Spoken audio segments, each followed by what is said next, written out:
মা বাবা যখন বুড়া বুড়ি অথবা বৃদ্ধ বৃদ্ধা হয়ে যায় তখন এক কথা বারবার বলতে পারে আপনার, আর এক কথা বারবার এটা একটু বিরক্তির কারণ হতে পারে। আল্লাহ বললেন না, সাবধান, বিরক্তি প্রকাশ করা যাবে না। এক কথা যদি বারবারও বলে আপনি বিরক্তি প্রকাশ করতে পারবেন না। কেন? মুফাসসিরিনে কেরাম লিখেছেন, মা বাবা বৃদ্ধ বৃদ্ধা হয়ে গেলে শিশুদের মতো হয়ে যায়। শিশু এক কথা যেমন বারবার বললে আপনি বাবা হিসাবে বিরক্ত হন না, ওই মা বাবা বৃদ্ধ বৃদ্ধা হয়ে গেলে তারা শিশুর মতো এক কথা বারবার যদি বলেও আল্লাহ বলে সাবধান, ফালা তাকুল্লাহুমা উফ, উফ শব্দটা বলবা না, বিরক্তি প্রকাশও করবা না, বিরক্তি সূচক কোনো শব্দও বলবা না। তো এরপরেও দেখবেন মানুষ হিসাবে আপনার মুখ থেকে একটু উল্টাপাল্টা শব্দ হয়ে যেতে পারে, বের হয়ে যেতে পারে, কিন্তু আপনার মনে আপনার মা বাবার প্রতি কোনো কষ্ট নাই, ব্যথা নাই। আপনার মনের ব্যাপারটা আল্লাহ জানেন। এই কথাটা আল্লাহ 25 নম্বর আয়াতে বলছেন সূরা বানী ইসরাঈলের। আমি আপনাদের সামনে সূরা আনআমের 151, 152, 153 এই 3টে আয়াতে কারিমা তেলাওয়াত করেছি। এই 3 আয়াতে আল্লাহ তাআলা 10টি বিষয় আলোচনা করেছেন। 1 নম্বর, আল্লাহর সাথে শিরিক করা যাবে না। 2 নম্বর, পিতা মাতার আনুগত্য করা, তাদের নাফরমানি না করা। 3 নম্বর, দারিদ্রতার ভয়ে সন্তানকে হত্যা না করা। 4 নম্বর, প্রকাশ্য অশ্লীলতা, গোপন অশ্লীলতার কাছেও না যাওয়া। 5 নম্বর, অন্যায়ভাবে কাউকে হত্যা না করা।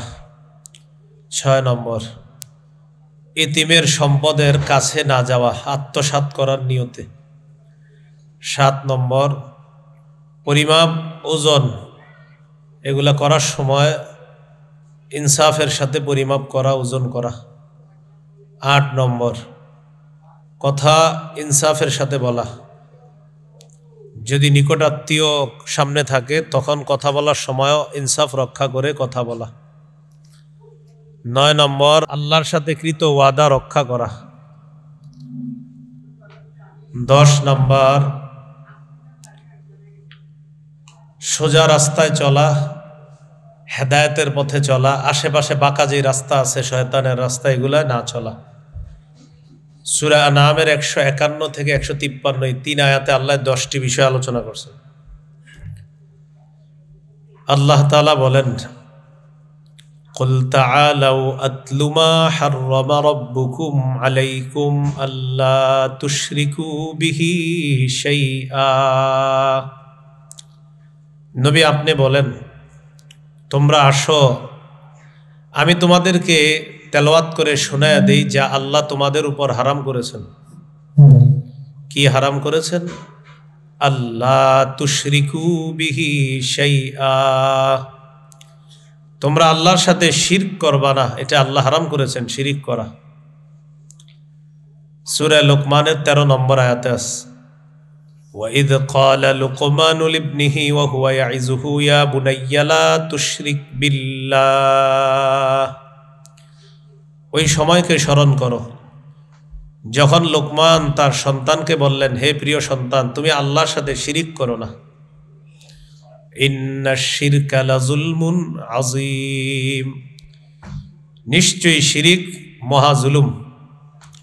এই আয়াত থেকে একটি শিক্ষা, একজন বাবা তার সন্তানের প্রতি সবচেয়ে শ্রেষ্ঠ একটা উপদেশ হলো সন্তানকে এটা বলা, তুমি আল্লাহর সাথে শিরিক করবা না। ঈমানকে শিরিকের সাথে সংমিশ্রণ করা যাবে না। সূরা আনআমের 82 নম্বর আয়াতে আল্লাহ বলেন, আল্লাযীনা আমানু ওয়া লাম ইয়ালবিসু ঈমানাহুম বিযুলমিন উলাইকা লাহুমুল আমনু ওয়া হুম মুহতাদুন। যারা ঈমান এনেছে আর ঈমানকে জুলুমের সাথে সংমিশ্রণ করেনি। জুলুম দ্বারা উদ্দেশ্য শিরিক। ইমাম তবারি রহমতুল্লাহ আলাইহি তাফসির করেছেন, লাম ইয়ালবিসু ঈমানাহুম বিযুলমিন আই বিশিরকিন, যারা তাদের ঈমানকে শিরিকের সাথে সংমিশ্রণ করে নাই। উলাইকা লাহুমুল আমনু, আমি আল্লাহ তাদের জন্য নিরাপত্তা ঘোষণা করলাম, তাদের জন্যই নিরাপত্তা। ওয়া হুম মুহতাদুন, তারাই হেদায়েত প্রাপ্ত। তো বলছিলাম সূরা আনআমের যে 10টা উপদেশ, এর মধ্যে 1 নম্বর আল্লাহর সাথে শিরিক না করা।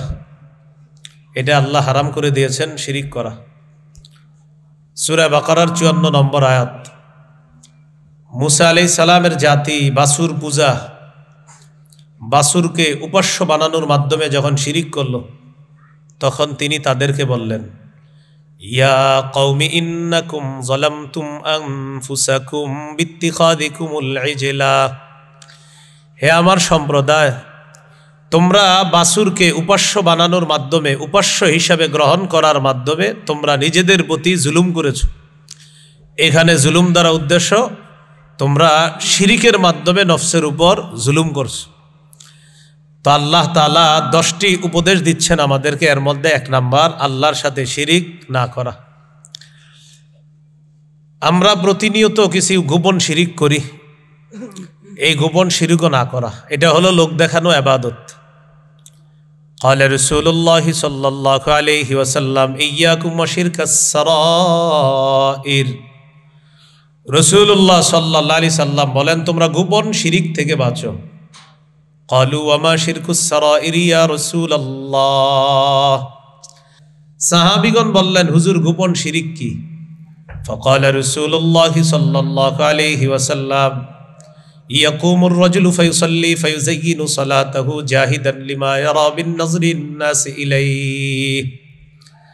মানুষ নামাজ পড়ে, নামাজটা অনেক চেষ্টা করে খুব সুন্দর করে নামাজ, এই নিয়তে মানুষ যেন তার নামাজ দেখে বলে মাশাআল্লাহ খুব সুন্দর নামাজ।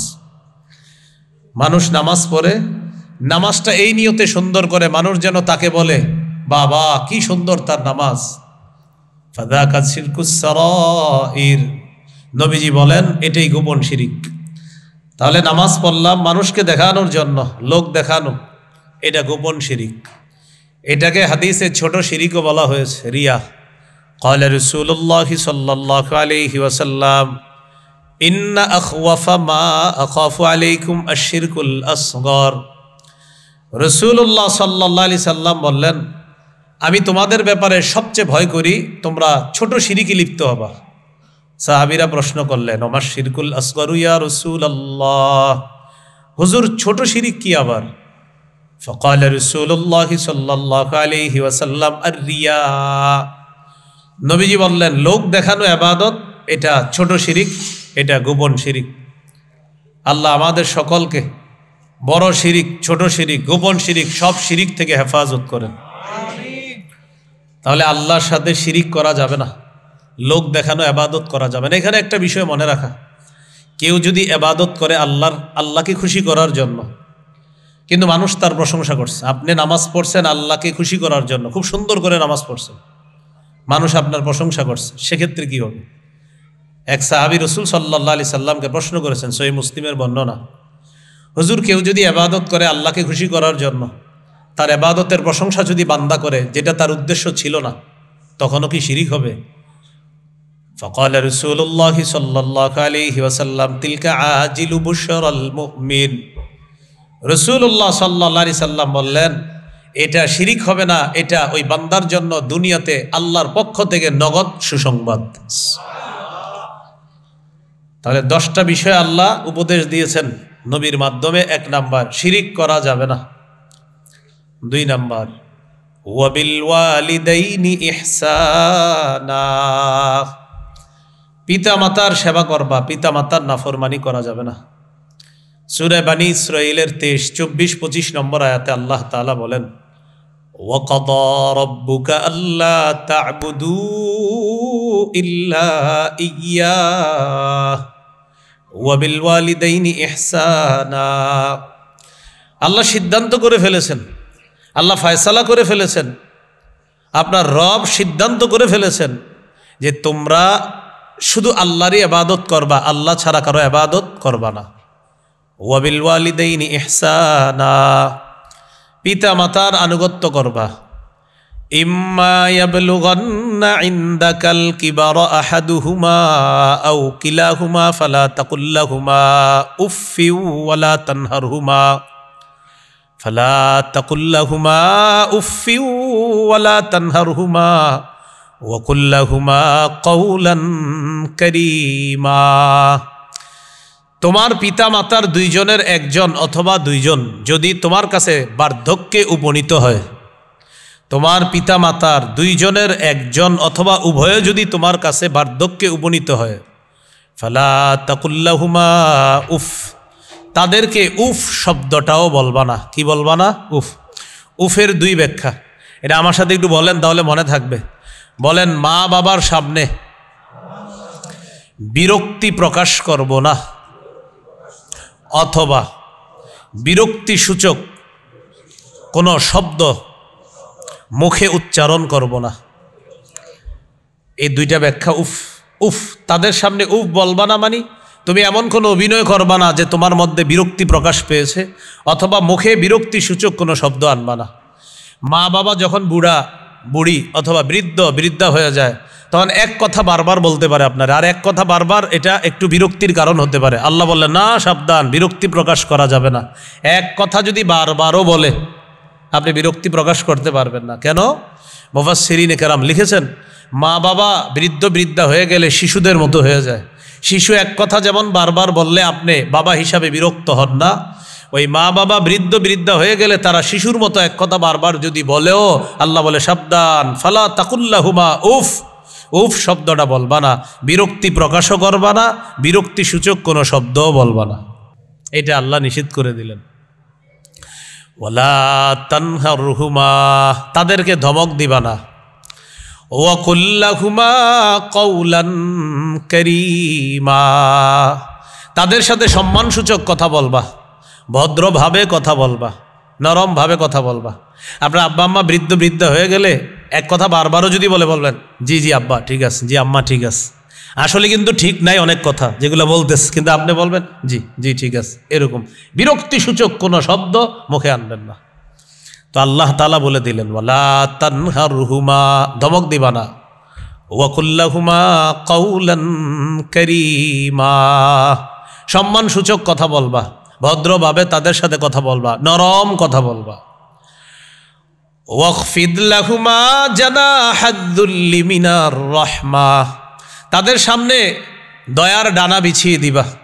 আর একটা সুন্দর অনুবাদ, নম্র আচরণের মাধ্যমে তাদের সামনে বিনয় প্রকাশ করবা, নম্র আচরণের মাধ্যমে তাদের সামনে বিনয় প্রকাশ করবা। ওয়াকুর রব্বিরহামহুমা কামা রব্বায়ানি সগীরা, আর তুমি দোয়া করবা, হে আমার রব, ইরহামহুমা, আমার পিতামাতার প্রতি আপনি দয়া করেন, কামা রব্বায়ানি সগীরা, যেমনিভাবে শৈশবে তারা আমাকে বড় আদর যত্নে লালন পালন করেছে, আল্লাহ আপনিও আমার মা বাবার প্রতি দয়া করেন। এই দোয়াটা নিয়মিত করা। তো এরপরেও দেখবেন মানুষ হিসাবে আপনার মুখ থেকে একটু উল্টাপাল্টা শব্দ হয়ে যেতে পারে, বের হয়ে যেতে পারে, কিন্তু আপনার মনে আপনার মা বাবার প্রতি কোনো কষ্ট নাই, ব্যথা নাই। আপনার মনের ব্যাপারটা আল্লাহ জানেন। এই কথাটা আল্লাহ 25 নম্বর আয়াতে বলছেন সূরা বানী ইসরাঈলের, রব্বুকুম আ'লামু বিমা ফি নুফুসিকুম, তোমাদের মনে কি আছে তোমাদের রব ভালো করে জানেন। রব্বুকুম, তোমাদের রব, আ'লামু, অধিক অবগত, বিমা, ওই জিনিস সম্পর্কে, ফি আনফুসিকুম, যা তোমাদের অন্তরে আছে। তা আপনার অন্তরে মা বাবার প্রতি ভালোবাসা মহব্বত আছে, এটা আল্লাহ জানেন। এরপরেও মানুষ হিসাবে হঠাৎ একটু ভুল হয়ে যেতে পারে আপনার। তা আল্লাহ বলেন, ইন তাকুনু সলিহিনা, যদি তোমরা সৎ হও, আর আমি আল্লাহ তো জানি তুমি সৎ কিনা, ফাইন্নাহু কানা লিল আওয়াবিনা গফুরা, যে ব্যক্তি বারবার আল্লাহর দিকে ঝুঁকে যায়, আল্লাহ তাকে ক্ষমা করে দেয়, আল্লাহ তাকে ক্ষমা করে দেয়, আল্লাহ তার প্রতি ক্ষমাশীল। আপনার আব্বা আম্মার সাথে কখনো অন্যায় আচরণ হয়ে গেলে আস্তে বলে ফেলবেন, আম্মা ঠিক করি নাই, আপনার সাথে একটু জোরে কথা বলে ফেলছি। আর আল্লাহ তাআলাকে বলবেন, আল্লাহ আপনি তো জানেন আমি আমার আব্বা আম্মাকে কত মহব্বত করি, এরপরেও মানুষ হিসাবে আমার মুখে এটা এসে গেছে। তা আল্লাহ বলেন, আমি তো জানি তোমার অন্তর কেমন, তুমি যদি সৎ হও একটু একটু ভুল হয়ে যেতে পারে, তবে যেহেতু আমার প্রতি তুমি মুখাপেক্ষী, আমি আল্লাহ তোমার জন্য ক্ষমাশীল, তোমার জন্য দয়ালু। তাহলে ফাইন্নাহু কানা লিল আওয়াবিনা, যে আল্লাহর দিকে বারবার ঝুঁকে, আল্লাহর দিগে বারবার ফিরে, আল্লাহ তার জন্য গফুর, ক্ষমাশীল। তো আল্লাহ 10টা কথা বলবেন, এর মধ্যে 2 নাম্বারটা ওয়াবিল ওয়ালিদাইনি ইহসানা। 3 নাম্বার ওয়ালা তাকতুলু আওলাদাকুম মিন ইমলাক, তোমরা তোমাদের সন্তানদেরকে দারিদ্রতার ভয়ে হত্যা করো না, সন্তানদেরকে দারিদ্রতার ভয়ে হত্যা করো না। নাহনু নারযুকুকুম ওয়া ইয়্যাহুম, তোমাদেরকেও আমি রিজিক দেই, তাদেরকেও আমি রিজিক দেই। ও অভিভাবক, নাহনু নারযুকুকুম, তোমাদেরকে আমি রিজিক দেই। আল্লাহ তাআলা বলেন অভিভাবকরা তোমাদেরকে আমি রিজিক দেই, নাহনু নারযুকুকুম, তোমাদেরকে আমি রিজিক দেই, ওয়া ইয়্যাহুম, আর যেটা দুনিয়াতে আসবে সেটাকেও আমি আল্লাহ রিজিক দেই। তাহলে দারিদ্রতার ভয়ে সন্তান হত্যা করা নিষেধ, এটা 3 নাম্বার উপদেশ। সহিহ বুখারীর বর্ণনা, 6861 নম্বর হাদিসের বর্ণনা। আব্দুল্লাহ ইবনে মাসউদ রাদিয়াল্লাহু তাআলা আনহুর বর্ণনা, তিনি বলেন ক্বালা রাজুলুন আইয়ুয যামবি আকবারু ইনদাল্লাহ, এক ব্যক্তি রাসূলুল্লাহ সাল্লাল্লাহু আলাইহি সাল্লামকে প্রশ্ন করলেন আল্লাহর কাছে সবচেয়ে বড় পাপ কোনটি? ফাকালা রাসূলুল্লাহ সাল্লাল্লাহু আলাইহি ওয়াসাল্লাম আন তাদউ লিল্লাহি নিদ্দান ওয়া হুয়া খালাকাকা, তুমি আল্লাহর সাথে কোনো সমকক্ষ নির্ধারণ করা অথচ তিনি তোমাকে সৃষ্টি করেছেন। তুমি আল্লাহর সাথে কোনো সমকক্ষ নির্ধারণ করা অথচ তিনি তোমাকে সৃষ্টি করেছেন, এটা সবচেয়ে বড় পাপ। ক্বালা সুম্মা আইয়ুন ইয়া রাসূলুল্লাহ, তিনি প্রশ্ন করলেন হুজুর এরপর সবচেয়ে বড় পাপ কোনটা? ফাকালা রাসূলুল্লাহ সাল্লাল্লাহু আলাইহি ওয়াসাল্লাম আন তাকতুলা ওয়ালাদাকা মাখাফাতা আইয়াতআমা মাআক, তোমার সন্তান তোমার সাথে খাদ্যে অংশগ্রহণ করবে এই ভয়ে তোমার সন্তানকে হত্যা করা। তোমার সন্তান তোমার খাদ্যে অংশগ্রহণ করবে এই ভয়ে সন্তানকে হত্যা করা, এটা বড় পাপ। তাহলে এক সন্তানের পরে 10 বছর আর সন্তান হয় না, হয় না নাকি হওয়াচ্ছে না? সন্তান একটা হয়েছে আর 10 বছর হয় না, কেন হয় না? কে পালবে, লালন পালন করবে, এক টেনশন। 2টি সন্তানের বেশি নয়, একটি হলেই যথেষ্ট হয়, আবার ক্যালেন্ডারও লেখা দেয়, নাউজুবিল্লাহ। তো এইগুলা শিরকি স্লোগান, এগুলা হলো শিরকি আকীদা। এই জন্য বলেন সন্তান 10টা 20টা 1টা 2টা 3টা এগুলারে খাওয়াবে কে? আল্লাহ তাআলা। তো রাসূলুল্লাহ সাল্লাল্লাহু আলাইহি সাল্লাম বললেন আন তাকতুলা ওয়ালাদাকা মাখাফাতা আইয়াতআমা মাআক, তুমি তোমার সন্তানকে এই ভয়ে হত্যা করা যে তোমার সন্তান তোমার সাথে তোমার খাদ্যে অংশগ্রহণ করবে, এই ভয়ে তুমি সন্তানকে হত্যা করা, এটা বড় পাপের একটা পাপ। ক্বালা সুম্মা আইয়ুন ইয়া রাসূলুল্লাহ, হুজুর এরপর সবচেয়ে বড় পাপ কোনটা? ক্বালা আন তুজানি বিহালিলাতি জারিকা, তুমি তোমার প্রতিবেশীর স্ত্রীর সাথে ব্যভিচারে লিপ্ত হওয়া, এটা হলো এরপর সবচেয়ে বড় ভয়ঙ্কর পাপ, অপরাধ। এই বড় বড় পাপের মধ্যে একটা পাপ হলো সন্তানকে দারিদ্রতার ভয়ে হত্যা করা, সন্তান আপনার খাদ্যে অংশগ্রহণ করবে এই ভয়ে সন্তান হত্যা করা। আল্লাহ আমাদেরকে হেফাজত করেন। এইগুলো 3 নাম্বার উপদেশ। 4 নাম্বার ওয়ালা তাকরাবুল ফাওয়াহিশা মা যাহারা মিনহা ওয়া মা বাতান, প্রকাশ্য অশ্লীলতার কাছে যেও না, গোপন অশ্লীলতার কাছেও যেও না। অন্য আয়াতে আল্লাহ বলেন ওয়াদারু যাহিরাল ইসমি ওয়া বাতিনা, ওয়াদারু তোমরা ছেড়ে দাও, যাহিরাল ইসমি প্রকাশ্য পাপ, ওয়া বাতিনা গোপন পাপ। তোমরা প্রকাশ্য গুনাহ ছেড়ে দাও, গোপন গুনাহ ছেড়ে দাও, প্রকাশ্য পাপ ছেড়ে দাও, গোপন পাপ ছেড়ে দাও। তাহলে অশ্লীলতার কাছে যাইতে আল্লাহ নিষেধ করলেন। সূরা নাহলের 90 নম্বর আয়াতে আছে ইন্নাল্লাহা ইয়া'মুরু বিল আদলি ওয়াল ইহসান ওয়া ইতা'i যিল কুরবা ওয়া ইয়ানহা আনিল ফাহশাই ওয়াল মুনকারি ওয়াল বাগয়, নিশ্চয় আল্লাহ আদেশ করেন বিল আদলি ইনসাফের আদেশ করেন, ওয়াল ইহসান পরোপকারের আদেশ করেন, ওয়া ইতা'i যিল কুরবা নিকটাত্মীয়দেরকে দেওয়ার আদেশ করেন, ওয়া ইয়ানহা আনিল ফাহশাই ওয়াল মুনকারি ওয়াল বাগয় অশ্লীল কর্মকাণ্ড থেকে আল্লাহ নিষেধ করেন, অপছন্দনীয় কাজ থেকে আল্লাহ নিষেধ করেন, সীমালঙ্ঘন জুলুম করা থেকে আল্লাহ তাআলা নিষেধ করেন। তো এই তিনটা নিষেধাজ্ঞা আছে সূরা নাহলের 90 নম্বর আয়াতে, তিনটা আদেশ আছে, তিনটা নিষেধ আছে। এই তিন নিষেধের মধ্যে একটা নিষেধ হলো অশ্লীল কাজ কর্ম করতে আল্লাহ নিষেধ করেছেন। আয়াতের ফিনিশিংয়ে আল্লাহ বলতেছেন ইয়াইজুকুম লাআল্লাকুম তাযাক্কারুন, তিনি তোমাদেরকে ওয়াজ করতেছেন, আল্লাহ তোমাদেরকে ওয়াজ করেন লাআল্লাকুম তাযাক্কারুন, যাতে তোমরা উপদেশ গ্রহণ করো। তো অশ্লীল কাজ কর্ম এটার কাছে যাইতে আল্লাহ নিষেধ করেছেন। জিনা এটা একটা ফাহেশা, এটার কাছে যাওয়া নিষেধ। সূরা বনী ইসরাঈলে আল্লাহ তাআলা বলেন ওয়ালা তাকরাবুজ জিনা ইন্নাহু কানা ফাহিশা, তোমরা জিনার কাছেও যেও না। জিনা এটা অশ্লীলতা, এটা অশ্লীল কাজ। আল্লাহ জিনা করতে বলেন নাই যে জিনা করো না, বলছে জিনার কাছেও যেও না। এই জিনার কাছে যেও না মানে মুফাসসিরিনে কেরাম বলেন আয়াতের ব্যাখ্যা হলো মা ইউকাররিবু ইলা জিনা, জিনা পর্যন্ত যা পৌঁছে দেয় এমন কর্মকাণ্ডের কাছেও যেও না। যেমন চোখের জিনা, হাতের জিনা, কানের জিনা, কলবের জিনা, অঙ্গ প্রত্যঙ্গের জিনা, এগুলা হলো আপনার জিনা পর্যন্ত পৌঁছে দেওয়ার আগের জিনা। আসল জিনা পর্যন্ত আপনাকে এগুলা নিয়ে যেতে পারে। এই জন্য রাসূলুল্লাহ সাল্লাল্লাহু আলাইহি সাল্লাম বলেছেন, সহিহ বুখারীর বর্ণনা 6612 নম্বর হাদিস, ক্বালা রাসূলুল্লাহ সাল্লাল্লাহু আলাইহি ওয়াসাল্লাম ইন্নাল্লাহা কাতাবা আলা ইবনি আদম হাজ্জাহু মিনাজ জিনা আদরাকা যালিকা লা মাহালা, নিশ্চয় আল্লাহ তাআলা আদম সন্তানের উপর জিনার পরীক্ষা আল্লাহ অবধারিত করেছেন। জিনার পরীক্ষা দিয়ে তাদেরকে পরীক্ষা করবেন। এই পরীক্ষায় পাশ করবে কেউ, কেউ আবার ফেল করবে। নবী বলেন আদরাকা যালিকা লা মাহালা, এই পরীক্ষার সম্মুখীন সবাই হবে। তবে পরীক্ষার মধ্যে পড়ার পর একদল পরীক্ষায় উত্তীর্ণ হয়ে যাবে আর একদল ব্যর্থ হয়ে যাবে। আল্লাহ আমাদেরকে সফল হওয়ার তৌফিক দান করেন। তো এই হাদিসে নবী বলেন ফাজিনাল আইনি আন নাজরু, চোখের জিনা হলো দেখা, ওয়াজিনাল লিসান আল মান্তিক, মুখের জিনা হলো কথা বলা, জিহ্বার জিনা হলো কথা বলা।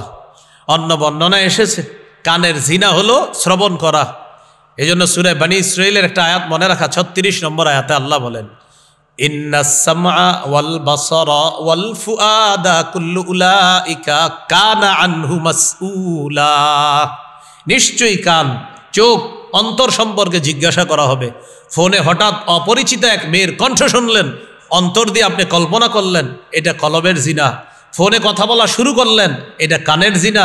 আর মুখে কথা বলা শুরু করলেন, এটা মুখের জিনা। আর যে কল্পনায় আনতেছেন, এটা কল্পনার জিনা হচ্ছে। রাসূলুল্লাহ সাল্লাল্লাহু আলাইহি সাল্লাম বলেছেন ওয়া নাফসুহু তাতামান্না ওয়া তাশতাহি, তার অন্তর এটাকে কল্পনা করে, নফস এটাকে কামনা করে, এটা হলো অন্তরের জিনা। তো এই জিনাগুলায় আপনি আপনার সন্তানাদি, আপনি এই রুমে আছেন, আপনার সন্তান ওই রুম লাগিয়ে দরজা বন্ধ করে অহরহর ঘরে ঘরে এই জিনা হচ্ছে, কিন্তু এটা আমাদের কোনো খবরও নেই। তো এটা হলো আপনার জিনা। এই জিনা এগুলা কি করে আসল জিনা পর্যন্ত পৌঁছে দেয়। নবী বলেন সর্বশেষ ওয়াল ফারজু ইউসাদ্দিকুহু যালিক আও ইউকাদ্দিবুহু, লজ্জাস্থান নামক অঙ্গটা এই জিনার বাস্তব রূপ দান করে। আল্লাহ আমাদেরকে হেফাজত করেন। এগুলা অশ্লীলতা। তো আল্লাহ বললেন প্রকাশ্য অশ্লীলতার কাছেও যেও না, গোপন অশ্লীল কাজের কাছেও তোমরা যেও না, এটা আল্লাহ নিষেধ করেছেন। আরেক আয়াতে বললেন ছেড়ে দাও প্রকাশ্য পাপ, গোপন পাপ তোমরা ছেড়ে দাও। ভাই ভাই আওয়াজটা আপাতত নিয়ন্ত্রণে রাখেন, পরে ফাটায়েন নামাজের সময়। আপনি এখন আপনি বারবার মেশিনে হাত দিচ্ছেন, ঝামেলা হচ্ছে। আপনি আর হাত দিয়েন না। আশেপাশে যেগুলো নতুন করে বাড়াইছেন এগুলো কমায় দেন। হ্যাঁ, আপনি সুন্দর করতে গিয়ে মানে আপনিও ঠিক আছেন, এরপরে কেমন জানি হয়ে যাচ্ছে আর কি। হ্যাঁ, তো আল্লাহ তাআলা সূরা আনআমের যে 10টা উপদেশ দিবেন, এর মধ্যে 4 নাম্বারটা বললেন প্রকাশ্য অশ্লীলতা, গোপন অশ্লীলতার কাছেও যেও না, এটা আল্লাহ নিষেধ করলেন। তো আরেক আয়াতে আল্লাহ বললেন যারু, ছেড়ে দাও জাহিরুল ইসমি ওয়া বাতিনা, প্রকাশ্য পাপ, গোপন পাপ ছেড়ে দাও। দুনিয়াতে পাপের ক্ষতি আছে অনেক, আখেরাতেও আছে। দুনিয়াতে পাপের কিছু ক্ষতি মনে রাখি আমরা। 1 নাম্বার ক্ষতি, দুনিয়াতে পাপ আল্লাহর অভিশাপ টেনে আনে। দুনিয়াতে পাপ বেড়ে গেলে ওই পাপ আল্লাহর অভিশাপ টেনে আনে।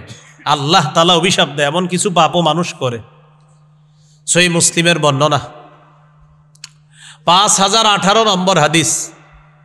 এটা হলো আপনারা যারা মোবাইলে অ্যাপস চালান হাদিসের ওই অ্যাপস অনুযায়ী, যদিও এটা আন্তর্জাতিকভাবে ফলো করা হয় না। এরপরে আপনারা খুঁজে না মিললে আবার ধরেন হুজুরি ঠিক হয় নাই, কিন্তু আপনারটাই ঠিক নেই, তারপরে বলে দিলাম। হ্যাঁ, আর মাদ্রাসার পাঠ্যপুস্তক অনুসারে 1978 নম্বর হাদিস। এটা সারা ওয়ার্ল্ডে ফলো করা হয়, মাদ্রাসা যেটা। আর আপনার যেটা পকেটের উস্তাদ, ওইটা কিন্তু ওয়ার্ল্ডে ফলো করা হয় না, মনে রাখবেন। হ্যাঁ, তো এই হাদিসের মধ্যে আছে মাদ্রাসা পাঠ্যপুস্তক অনুসারে 1978, আর ওই পকেটের উস্তাদ অনুযায়ী 5018 নম্বর হাদিস। এই হাদিসের মধ্যে আছে আলী রাদিয়াল্লাহু তাআলা আনহুকে একজন জিজ্ঞাসা করলেন, রাসূলুল্লাহ সাল্লাল্লাহু আলাইহি সাল্লাম আপনাকে গোপনে নাকি কিছু বলছে? ওই যেটা আমাদের অনেক বেদাতি ভাইয়েরা বলে যে গোপনে নবী হযরত আলীকে অনেক বিদ্যা দিয়ে গেছে। তো হযরত আলী রাদিয়াল্লাহু তাআলা আনহু যে জবাবটা দিলেন, এই জবাবটা সবাইরে শোনায়া দিবেন। হযরত আলী রাদিয়াল্লাহু তাআলা আনহু বললেন, মা কানা রাসূলুল্লাহ সাল্লাল্লাহু আলাইহি ওয়াসাল্লাম ইসরু ইলাইয়া শাইআন ইয়াকতুমুহুন নাস। মানুষের থেকে আড়াল করে নবী আমার কাছে গোপনে কিছু বলে নাই, তবে নবী আমার এই কানে কানে 4টা কথা বলেছিল, সেটাও আর গোপন না, এখন জানাই দিতেছি তোমাদেরকে। তার মানে বোঝা গেল আর কোনো গোপন বিদ্যা নাই। যেটা অনেকে বলে কয়টা মারেফতের জগৎ, এটা বুঝবেন না, এটা হযরত আলীকে নবী শিখিয়ে গেছে। হযরত আলী বলতেছে নবী আমাকে মানুষের থেকে আড়াল করে কিছু বলে নাই, তবে 4টা কথা আমারে বলছে। সাথে সাথে প্রশ্নকারী বললেন, কি 4টা কথা একটু বলেন তো? প্রশ্নকারী বলছে।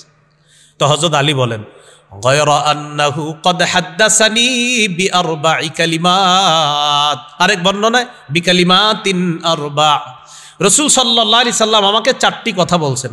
তো প্রশ্নকারী বললেন, ওয়ামা হুন্না ইয়া আমিরুল মুমিনিন, ও আমিরুল মুমিনিন এই 4টা কথা কি? তখন হযরত আলী বললেন, লাআনাল্লাহ মান লাআনা ওয়ালিদাহ। 4 কথার এক কথা হলো, যেই ব্যক্তি তার মা বাবাকে অভিশাপ দেয় আল্লাহ তাকে অভিশাপ দেয়। যেই ব্যক্তি তার মা বাবাকে অভিশাপ দেয় আল্লাহ তাকে অভিশাপ দেয়। তাহলে কি বুঝলাম?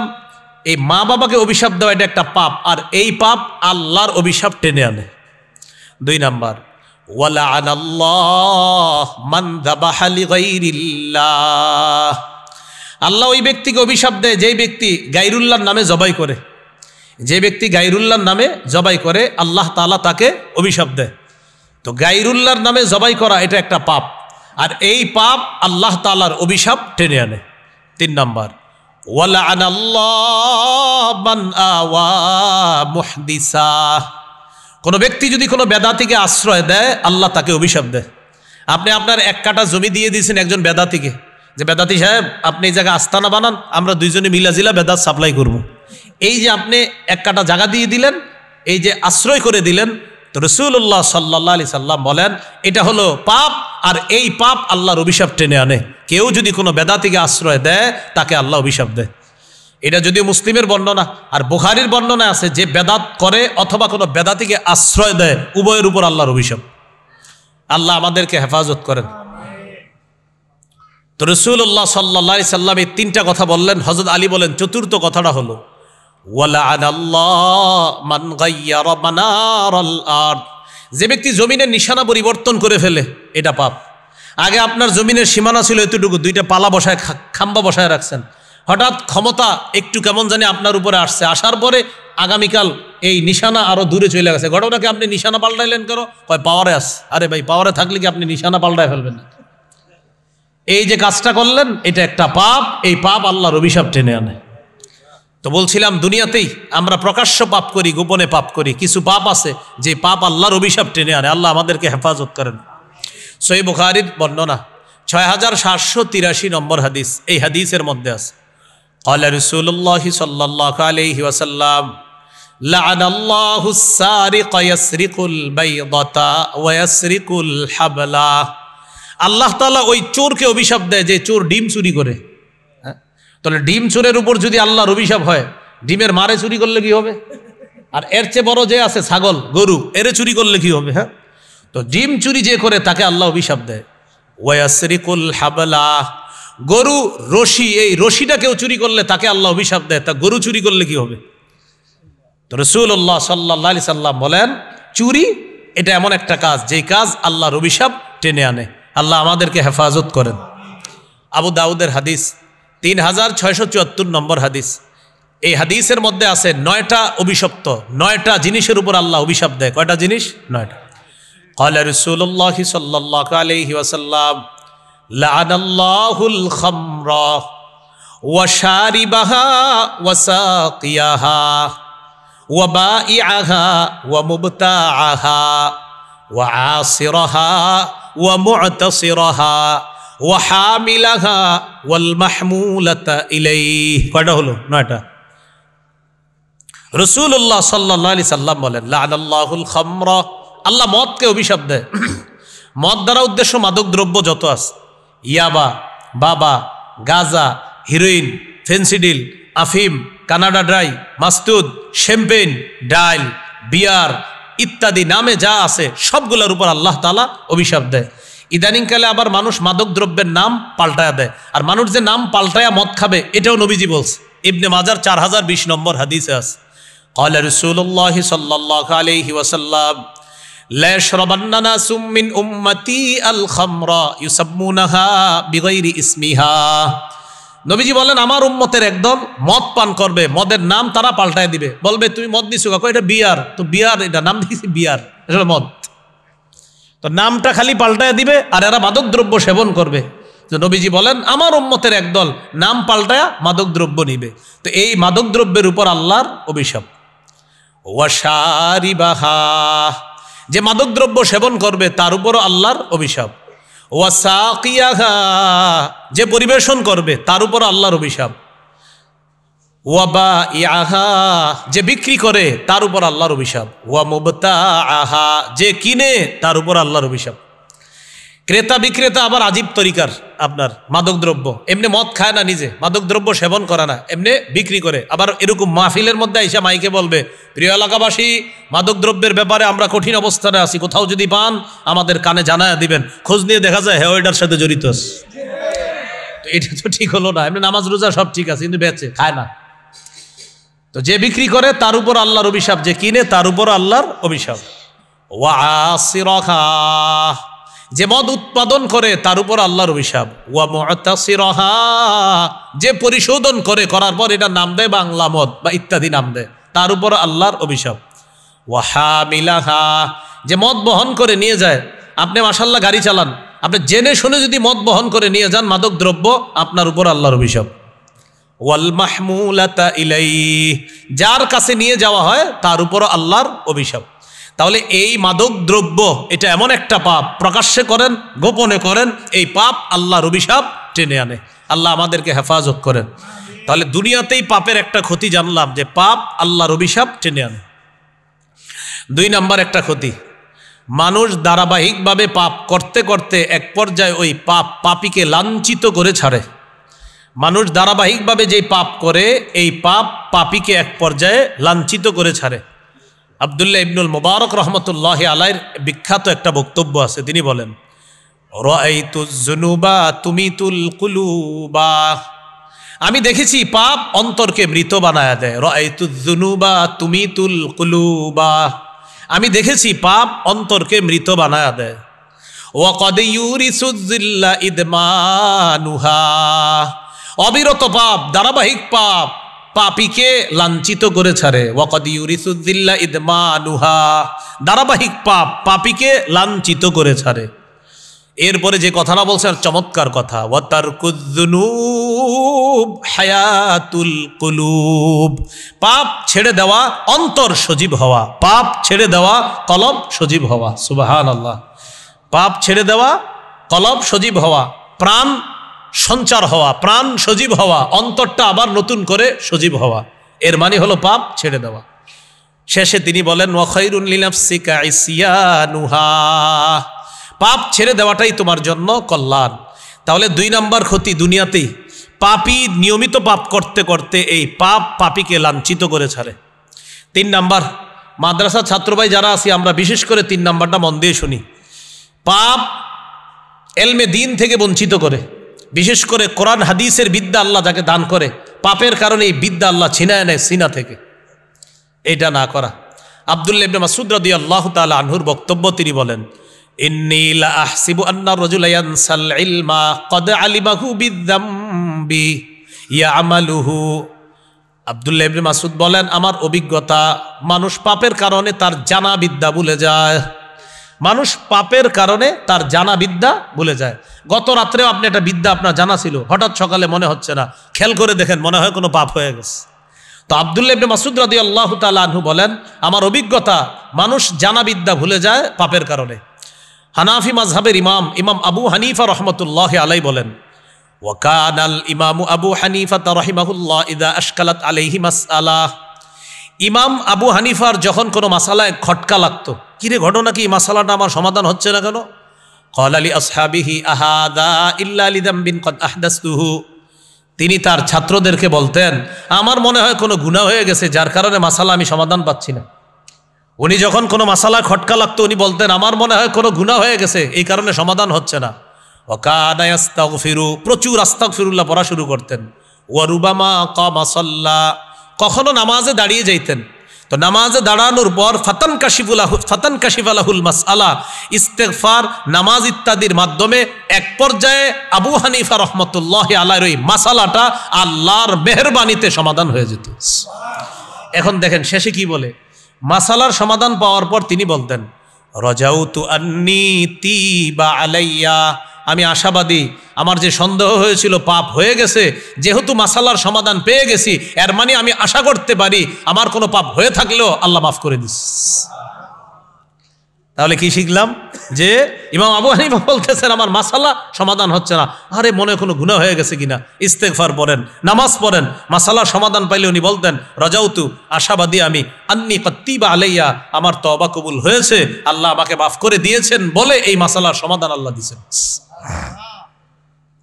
আর একটা দৃষ্টান্ত নেন, ইমাম ওয়াকি ইবনুল জাররাহ রাহমাতুল্লাহি আলাইহির কথা সবাই মোটামুটি মাদ্রাসা ছাত্র যারা উস্তাদ তারা তো শুনছেনই, ইমাম শাফি রহমতুল্লাহ আলাইহির উস্তাদ।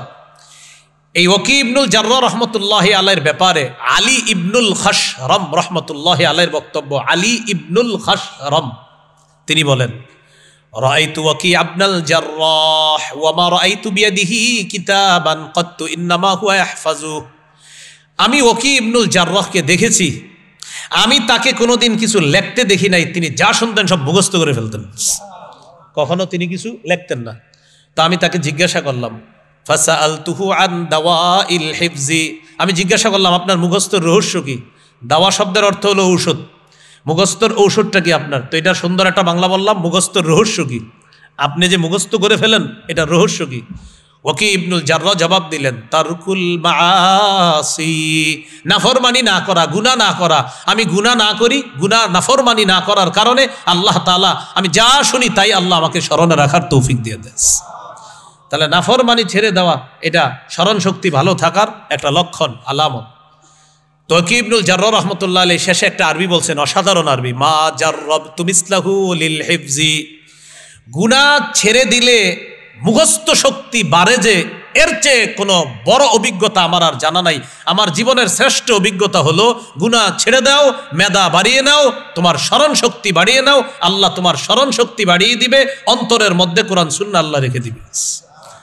তো ওয়াকি ইবনুল জাররাহ বলেন, আমার জীবনের অভিজ্ঞতা হলো গুনাহ ছেড়ে দেওয়া, এটা হলো মুখস্থের জন্য শ্রেষ্ঠ একটা অভিজ্ঞতা। তুমি মুখস্থ করতে চাও, হ্যাঁ, তো গুনাহ ছেড়ে দাও, এটা উনি বলেন আমার জীবনের সেরা অভিজ্ঞতা। আরেকটা দৃষ্টান্ত নেন, মালিক ইবনে আনাস রাহমাতুল্লাহি আলাইহি তার ছাত্র ইমাম শাফি রাহমাতুল্লাহি আলাইহিকে বলেন, শাফি শোনো, ইন্নাল্লাহা ক্বাদ আলকা আলা কলবিকা নূরা ফালা তুতফিহু বিজুলমাতিল মাসিয়াহ, শাফি আল্লাহ তোমার অন্তরে নূর দান করেছেন, কোরআনের নূর, হাদিসের নূর তোমার অন্তরে দান করেছেন, তুমি এটা গুনাহের অন্ধকার দিয়ে নিভিয়ে দিও না। তোমার অন্তরে আল্লাহ নূর দিয়েছেন, কোরআনের নূর, হাদিসের নূর, এটা গুনাহের অন্ধকার দিয়ে নিভিয়ে দিও না। অভিভাবকরা আছেন এইখানে, মাদ্রাসায় তো ছাত্ররা 2 মাস পড়ার পর 10 দিনের জন্য বাড়িতে যায়, এই 10 দিন কি করেন, টেলিভিশন ঘরে আস, ইলেকট্রনিক মিডিয়ার মাধ্যমে ওরে গুনাহ করার সুযোগ করে দেন। এই ছেলেটা মাদ্রাসায় যে কোরআন মুখস্থ করে গেছে মাশাআল্লাহ, এই 10 দিনই গিয়ে সব খেয়ে ফেলছে, আসার পরে সব দোষ হুজুরে দেন, হুজুর আমার ছেলে কোরআন ভুলে গেছে, আপনি ঘরের মধ্যে যেটা রাখছেন এটার দোষটাকে দিবে বলেন। হ্যাঁ, আপনার সন্তানটা যে বেড়াইতে গেল 10 দিন 7 দিন, ওরে কি পরিবেশটা দিছেন ঘরের মধ্যে আপনি, ওলামায়ে কেরাম কি বলতেছে, গুনাহের কারণে মুখস্থ শক্তি কমে যাবে। আপনি পুরা ঘরটা বানাইছেন গুনাহের পরিবেশ, আর বলতেছেন থাক 10 দিন আইছে ছেলেটা, ঠিক আছে একটু দেখো, একটু নাটক দেখো, একটু সিনেমা দেখো। মানে বাপ বইলা বইলা সিনেমা দেখায়, নাটক দেখায়, তো ওর ভিতরে কোরআন থাকবে কিভাবে সেটা বলেন আমাকে। আল্লাহ আমাদের অভিভাবক শ্রেণীকে এই কথাগুলো বোঝার তৌফিক দান করেন।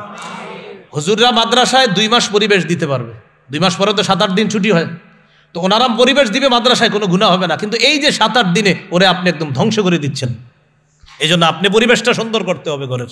আল্লাহ কথাগুলা বোঝার তৌফিক দান করেন। তাহলে কি শিখলাম? শাফি, তোমার অন্তরে আল্লাহ কোরআনের নূর দিস, হাদিসের নূর দিছে, গুনাহের অন্ধকার দিয়া ফালা তুতফিহু, এটাকে নিভিয়ে দিও না। আল্লাহ আমাদেরকে কথাগুলা বোঝার তৌফিক দান করেন। ইমাম শাফি রহমতুল্লাহ আলাইহির ওস্তাদ ওয়াকি ইবনুল জাররাহ তাকে একদিন বললেন, শাকাউতু ইলা ওয়াকিইন সুআ হিফজি ফাআরশাদানি ইলা তারকিল মাআসি ওয়া আখবারানি আন্নাল ইলমা নূরুম মিন ইলাহি ওয়া নূরুল্লাহি লা ইউহদা ওয়া ফি রিওয়ায়াতিন লা ইউতা লিআসি। আমি আমার ওস্তাদকে বললাম, আমি পড়া ভুলে যাই কিছু কিছু পড়া। ওস্তাদ বললেন গুনাহ ছেড়ে দাও, এলেম হলো নূর, আর এই নূর কোনো নাফরমানকে দেওয়া হয় না। কলবের মধ্যে যদি অন্ধকার থাকে সেখানে নূর থাকবে না। গ্লাসে 1 ফোঁটা বসরাব আছে, সেখানে আপনি দুধ রাখবেন না। কেন রাখবেন না বলেন? যে হুজুর এখানে বসরাব, এই জন্য অন্তর পরিশুদ্ধ করে সেখানে এলেম রাখতে হবে। তাই তো ইব্রাহিম নবী দোয়া করছিলেন আল্লাহর কাছে, রব্বানা ওয়াবাস ফীহিম রাসূলাম মিনহুম ইয়াতলু আলাইহিম আয়াতিক ওয়া ইউআল্লিমুহুমুল কিতাবা ওয়াল হিকমাতা ওয়া ইউযাক্কিহিম। আল্লাহ তাদের মাঝে এমন একজন রসুল পাঠান যিনি আপনার কোরআন তেলাওয়াত করে শোনাবে, ওয়া ইউআল্লিমুহুমুল কিতাব, আপনার কোরআন শিখাবে, ওয়াল হিকমা, সুন্নাহ শিখাবে, ওয়া ইউযাক্কিহিম, তাদেরকে পরিশুদ্ধ করবে, তাদের অন্তরটা কি করবে? পরিশুদ্ধ। ইব্রাহিম নবীর দোয়ায় সিরিয়ালে পরিশুদ্ধ ছিল 4 নম্বরে, অন্তর পরিশুদ্ধ, আত্মশুদ্ধির দোয়াটা ছিল কয় নম্বরে? 4। বলেন কয় নম্বরে? ইব্রাহিম নবী যে আল্লাহর কাছে দোয়া করছে, আল্লাহ এমন একজন নবী পাঠান, ওই নবীর 4 কাজ, 4 নম্বরে রাখছে কিসের? আত্মশুদ্ধি, প্রার্থনা।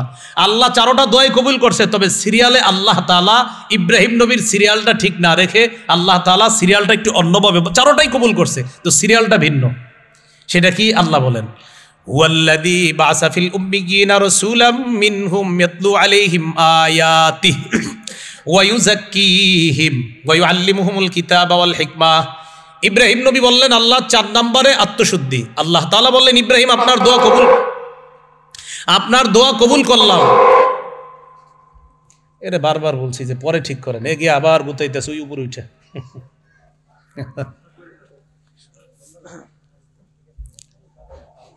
মানুষের মনোযোগ নষ্ট হয়ে পুরো ইবলিস কাজ করতেছে এখানে। হ্যাঁ, এখন শোনেন, কোথায় জানিয়েছিলাম? 4 নাম্বার, আল্লাহ ইব্রাহিম নবী, এই গুরুত্বপূর্ণ অংশ, এটা আপনার না শুনলে বুঝবেন না, খুব গুরুত্বপূর্ণ একটা কথা। ইব্রাহিম নবী দোয়া করলেন আল্লাহ এক রসুল পাঠান, যে রসুল 4 কাজ করবে, 4র্থ নাম্বারের কাজ করবে, মানুষের অন্তর পরিশুদ্ধ করবে। আল্লাহ দোয়াটা কবুল করছেন। তবে আল্লাহ বললেন, ইব্রাহিম আপনি বলেছিলেন 4 নম্বরে আত্মশুদ্ধি, বাকি আমি আল্লাহ 2 নম্বরে আত্মশুদ্ধি রাখতেছি। সুবহানাল্লাহ।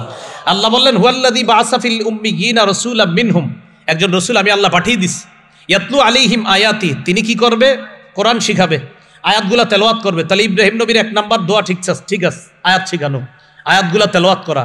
2 নম্বরে আল্লাহ বললেন ওয়াইযাক্কিহিম, ইব্রাহিম নবী বলছিলেন 4 নম্বরে, আল্লাহ বললেন 2 নম্বরে। কেন? আগে কলব পরিশুদ্ধ করবে, 3 নম্বরে আল্লিমহুমুল কিতাব, কলব সংশোধন করার পর সাহাবায়ে কেরামের কলবের মধ্যে ওই এলেমটা নবী এখন রাখবে। এজন্য ইব্রাহিম নবী আত্মশুদ্ধি বলছে 4 নম্বরে, আল্লাহ বললেন না, তেলাওয়াত করবে 2 নাম্বার আত্মশুদ্ধি, সাহাবীদের অন্তরটা পরিশুদ্ধ করবে 3 নাম্বার ওই আল্লিমহুমুল কিতাব, পরিশুদ্ধ অন্তরওয়ালা সাহাবীদেরকে এখন কোরআন শিখাবে, ওয়াল হিকমা, সুন্নাহ শিখাবে। কি শিখলাম? আগে কলব সাফ করতে হবে, এরপর এখানে দুধ রাখতে হবে। আগে কলব থেকে অন্ধকার দূর করতে হবে, গুনাহের অন্ধকার, এরপর সেখানে কোরআন হাদিসের নূর রাখতে হবে। আল্লাহ আমাদেরকে কথাগুলা বোঝার তৌফিক দান করেন। বলছিলাম পাপের দুনিয়াবি ক্ষতি, 3 নাম্বার ক্ষতি, মানুষ কোরআন সুন্নাহ ভুলে যায় পাপের কারণে। 4 নাম্বার ক্ষতি, একটু আমার সাথে বলেন, কোরআন মুখস্থ করে চর্চা না করা পাপ। এই পাপের কারণে যদি কোরআন ভুলে যায় আল্লাহর কাছে জবাবদিহিতা করতে হবে। আপনি কোরআন শিখছেন, 10টা সূরা মুখস্থ করছেন, এখন 8টা পারেন, 2টা পারেন না। ভাই কেন পারেন না? চর্চা করি না। আল্লাহর সামনে দাঁড়ানোর জন্য তৈরি হন। আর যদি বলেন না আমি চর্চা করি নিয়মিত, তাহলে আল্লাহ মাফ করবেন। তো আপনার যে সন্তানটা এখান থেকে হাফেজ হলো, হাফেজ হওয়ার পর এই মাদ্রাসার হেফজখানার হুজুরের সাথে 10 বছর পরে সাক্ষাৎ, কিরে তোর কোরআন ইয়াদ আসেনি ঠিক মতো? হুজুর আগের মতো নাই। যদি বলে কেন নাই, আগের মতো চর্চা করতে পারি না। এই চর্চা করতে পারেন না যদি বলে ফেলেন তো আল্লাহর কাছে দাঁড়ানোর জন্য তৈরি থাকেন। সহিহ বুখারীর বর্ণনা 5033 নম্বর হাদিস। قال رسول الله صلى الله عليه وسلم تعاهدوا القرآن, তোমরা কোরআন চর্চা করো। فوالذي نفسي بيده له أشد تفصيا من الإبل في عقلها, আল্লাহর কসম, ওটের গলা থেকে রশি খুলে দিলে এই বাদনহারা ওট যত দ্রুত পালিয়ে যাবে, কোরআন চর্চার অভাবে সিনা থেকে এর চেয়ে আরো দ্রুত পালিয়ে যাবে। নবীজি বললেন আল্লাহর কসম, বাদনহারা ওট যত দ্রুত পালিয়ে যাবে, কেউ কোরআন চর্চা না করার কারণে তার সিনা থেকে কোরআন এর চেয়ে আরো দ্রুত পালিয়ে যাবে, চলে যাবে। আল্লাহ আমাদেরকে হেফাজত করেন। তাহলে কোরআন চর্চা না করা এটা একটা পাপ। এই পাপ থেকে আমাদের সন্তানগুলোকে আমরা বাঁচানোর চেষ্টা করব, বলেন ইনশাআল্লাহ। মনে আসেনি কয় কথা আল্লাহ বলবে? 10টার 4র্থ নাম্বারটা চলতেছিল, প্রকাশ্য পাপও করা যাবে না, গোপন পাপও করা যাবে না। 5 নাম্বার উপদেশ, ওয়ালা তাকতুলুন নাফসাল্লাতী হারামাল্লাহু ইল্লা বিল হক, অন্যায়ভাবে কাউকে হত্যা করবা না, অন্যায়ভাবে কাউকে হত্যা করবা না। বর্তমান পৃথিবীর একটা পরাশক্তি আছে, তারা স্লোগান দেয় মানবাধিকার রক্ষা করা। এই মানবাধিকার রক্ষার স্লোগানটা দুনিয়াবাসীরে খাওয়ায়, অন্যদিক দিয়ে হেলিকপ্টার, বিমান, রকেট থেকে অস্ত্র, গোলা বারুদ ইত্যাদির মাধ্যমে ফিলিস্তিনের নিরীহ মুসলমানদেরকে হত্যা করে মানবাধিকার একদিক দিয়ে লঙ্ঘন করে, অন্য দিক দিয়ে মানবাধিকার রক্ষার স্লোগান দিয়ে, এটা পৃথিবীবাসীর সাথে চূড়ান্ত ইত্রামি আর মুনাফিকি ছাড়া আর কিছু না। এটা একটা ইত্রামি, মানবাধিকার রক্ষা। তো ফিলিস্তিনের মুসলমান মারা, এটা কোন মানবাধিকার? সূরা মাইদার 32 নম্বর আয়াতে আল্লাহ বলেন, মান কাতালা নাফসাম বিগাইরি নাফসিন আও ফাসাদিন ফিল আরদি ফাকান্নামা কাতালান নাস জামিআ, যে ব্যক্তি অন্যায়ভাবে কাউকে হত্যা করে সে যেন পৃথিবীর সকল মানুষকে হত্যা করলো।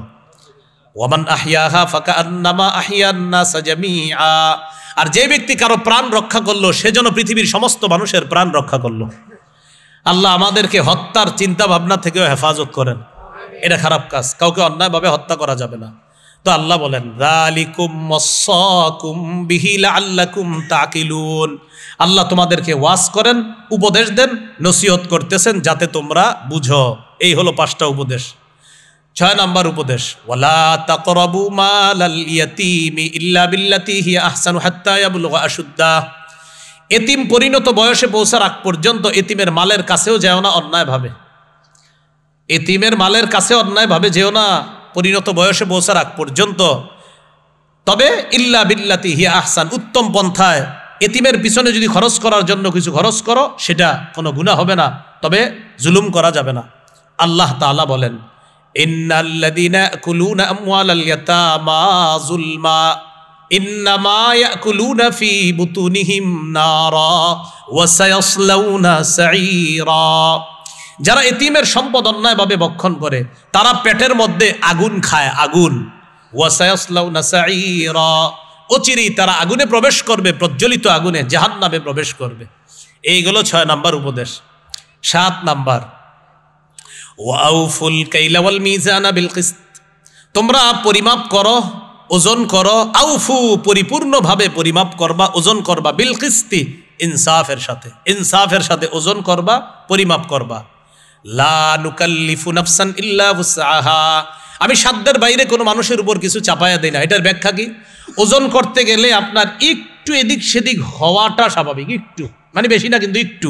এই একটু হয়ে গেলে আল্লাহ বলেন এটা সমস্যা নেই, এটা মাফ করে দিব। তবে মনে যেন সন্দেহ না থাকে, এই ক্ষেত্রে একটা বুদ্ধি করতে পারেন ব্যবসায়ীরা, আপনি ওজন একটু বাড়ায় দিয়ে দিন, তাহলে আর অন্তরে সমস্যা থাকবে না। আপনি পরিমাপে ওজনে একটু বাড়ায়া দিলেন, তখন আর সমস্যা থাকবে না। বাড়ায়া তো দূরের কথা, এখন তো আপনার মেশিনের মধ্যেও ঝামেলা করার সুন্দর সুযোগ আছে আপনার, হ্যাঁ, যেটা আপনি বলবেন না। 1 কেজি আপেল আপনাকে দিবে, দেওয়ার সময় ওই প্যাকেটটা যখন দিবে এই পাশ দিয়ে একটা আপেল ওইখানে রাখা আছে, এটা আবার নিয়ে নেয়, পরে প্যাকেটটা ধরায় দেয়, তার মানে একটা আপেল কম দিছে আপনার। তো আল্লাহ তাআলা বলেন 7 নাম্বার উপদেশ, পরিমাপ ওজন করবা, ইনসাফের সাথে করবা। 8 নাম্বার, ওয়াইদা কুলতুম ফাদিলু ওয়ালাউ কানা যা কুরবা, কথা বললে ইনসাফের সাথে বলবা, যদিও নিকট আত্মীয় হয়। কথা বললে ইনসাফের সাথে বলবা, যদিও নিকট আত্মীয় হয়। আপনার সামনে আপনার আত্মীয়, চিন্তা করলেন কি বলবো না বলবো, এটা কি সঠিক হবে কি না, না এটা বলা যাবে না। হক কথা যখন বলবেন, সামনে কি বাপ আছে না মা আছে এটা দেখার সুযোগ নাই, যেটা সঠিক এটা আপনার বলতে হবে। যেই কথাটা সঠিক এটা আপনার নিকট আত্মীয় সামনে কেউ থাকলেও এটা আপনার বলতে হবে, অন্যায় কথা বলা যাবে না। এটা হলো 8 নাম্বার। 9 নাম্বার, ওয়াবি আহদিল্লাহি আউফু, আল্লাহর সাথে করা অঙ্গীকারগুলা তোমরা রক্ষা করো। অঙ্গীকারের শেষ নাই। আল্লাহর যত আদেশ যত নিষেধ আছে, এই নিষেধ আদেশগুলা যথাযথভাবে পালন করা, আদেশগুলা মানা, নিষেধগুলা থেকে বেঁচে থাকা। আল্লাহ বলেন যালিকুম ওয়াসাকুম বিহি লাআল্লাকুম তাযাক্কারুন, আল্লাহ তোমাদেরকে ওয়াজ করলেন যাতে তোমরা উপদেশ গ্রহণ করো। সর্বশেষ সূরা আনআমের 153 নম্বর আয়াতে আল্লাহ বলেন ওয়া আন্না হাযা সিরাতী মুস্তাকিমা, নবী আপনি বলেন এটাই আমার রাস্তা, ফাত্তাবিউ, এটার অনুসরণ করো, ওয়ালা তাত্তাবিউস সুবুলাহ, অনেকগুলা রাস্তার অনুসরণ করবা না, ফাতাফাররাকু বিকুম আন সাবিলি, তাহলে অনেকগুলা রাস্তা তোমাকে সঠিক রাস্তা থেকে বিচ্যুত করে দিবে, তোমাকে বিচ্ছিন্ন করে দিবে। ওসমান রাদিয়াল্লাহু তাআলা আনহু বলেন নবীজি একটা দাগ দিলেন, দাগ দেওয়ার পর আশেপাশে অনেকগুলো আঁকাবাঁকা দাগ দিলেন, দাগ দেওয়ার পর বললেন এটা হলো সোজা রাস্তা, আশেপাশের বাঁকা রাস্তাগুলোর উপরে এক একটা শয়তান বসা, আর ওই শয়তান এক এক অপরাধের দিকে মানুষকে ডাকে। আশেপাশের রাস্তা যাওয়া পথভ্রষ্টতা, মাঝের রাস্তা দিয়ে চলা এটা হেদায়েতের রাস্তা, এটাই হলো সিরাতে মুস্তাকিম। নবী আপনি বলেন আমার রাস্তা অনুসরণ করো, এটাই আমার রাস্তা। ওয়ালা তাত্তাবিউস সুবুলা, অনেকগুলা রাস্তা, পথভ্রষ্টতার রাস্তা অনুসরণ করবা না। যালিকুম ওয়াসাকুম বিহি লাআল্লাকুম তাত্তাকুন, আল্লাহ তোমাদেরকে উপদেশ দিচ্ছেন, ওয়াজ করতেছেন যাতে তোমরা মুত্তাকি হও। এই 10টা কথা আমরা জানলাম। 1 নম্বর, আল্লাহর সাথে শিরিক করা যাবে না। 2 নম্বর, মা বাবার সাথে নাফরমানি করা যাবে না। 3 নম্বর, সন্তানকে অন্যায়ভাবে দারিদ্রতার ভয়ে হত্যা করা যাবে না। 4 নাম্বার, পাপের কাছেও যাওয়া যাবে না, প্রকাশ্য পাপ গোপন পাপ, প্রকাশ্য অশ্লীলতা গোপন অশ্লীলতার কাছেও যাওয়া যাবে না। 5 নাম্বার, কোনো মানুষকে অন্যায়ভাবে হত্যা করা যাবে না। 6 নাম্বার, এতিমের সম্পদ অন্যায়ভাবে গ্রাস করা যাবে না, এটার কাছেও যাওয়া যাবে না। 7 নাম্বার, পরিমাপ ওজন যথাযথভাবে করতে হবে। 8 নাম্বার, কথা বললে সত্য কথা বলা, ন্যায়ের কথা বলা, ইনসাফের কথা বলা, সামনে নিকটাত্মীয় যদি থাকে সেখানেও হক কথা বলা। 9 নাম্বার, আল্লাহর সাথে কৃত অঙ্গীকারগুলা রক্ষা করা। 10 নাম্বার, সোজা রাস্তা, সঠিক রাস্তা যেটা, এটা অনুসরণ করা, পথভ্রষ্টার রাস্তা এটা পরিহার করা। আল্লাহ তাআলা আমাদের সকলকে যে কথাগুলা শুনলাম বললাম, এই 10টা উপদেশ সূরা আনআমের 151, 152, 153 উপদেশগুলা যেন আমাদের জীবনে আমরা যেগুলা করণীয় করা আর যেগুলা বর্জনীয় বর্জন করতে পারি, আল্লাহ তাআলা তৌফিক দান করেন। সুবহানাল্লাহি ওয়া বিহামদিহি, সুবহানাকাল্লাহুম্মা ওয়া বিহামদিকা, আশহাদু আল্লা ইলাহা ইল্লা আনতা আস্তাগফিরুকা ওয়া আতুবু ইলাইক।